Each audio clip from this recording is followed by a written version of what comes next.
pourquoi Donald Trump a annulé les frappes sur l'Iran dans la nuit du 14 au 15. La peur a changé le camp. Après cette nuit en disant que dans 24 heures, dans quelques heures, et vous devez savoir aussi dans 96 heures, je vais frapper l'Iran. Mais à notre grande surprise, il y a eu une annulation nucléaire. Et vous devez savoir que c'est même la chaîne israélienne 14 qui nous informe que la Turquie, le Qatar, l'Arabie Saoudite, mes amis, ont supplié Donald Trump, ont attrapé les pieds de Donald Trump, ont dit à Donald Trump, ne fais pas ça.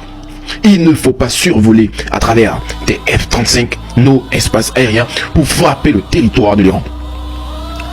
Mais je sais que dans cette nuit, bien évidemment, du 14 au 15, les téléphones nucléaires de ces 3 nations et ces 4 nations, vous devez le savoir, il y a eu des crépitages nucléaires dans les téléphones.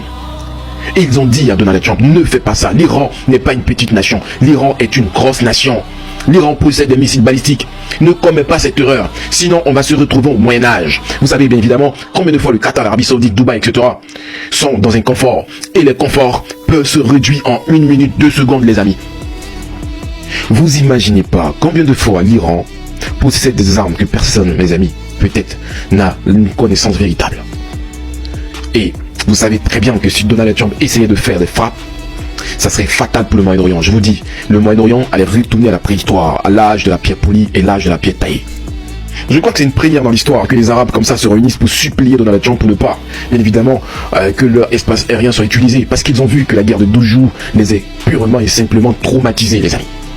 Ce qui veut dire que les données ont changé. L'Iran est désormais une puissance régionale. Que vous voulez, que vous ne voulez pas, l'Iran a démontré avec la guerre de 12 jours, seul dans une bataille avec Israël et les États-Unis, ont montré combien de fois qu'ils sont puissants.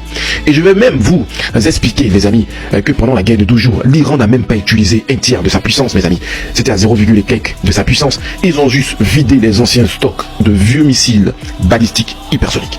Donc ça veut dire, s'il faut une concentration bien nucléaire concernant tous les missiles nucléaires qui sont en activité et déjà construites, je vous assure et certain que ça va faire mouche. Donald Trump fait un rétropédalage nucléaire pour se replier avoir encore une autre stratégie. Il a même convoqué l'ONU, c'est une première. Pourquoi il convoque l'ONU? Pour l'Iran. C'est incroyable cette histoire. L'Iran n'est pas le Venezuela. Tout ce que je peux vous dire, ayez peur des nations qui possèdent le nucléaire. Si tu attaques la Russie, attends-toi à des conséquences. Si tu attaques l'Iran, attends-toi à des conséquences catastrophiques. Ciao, de ma position.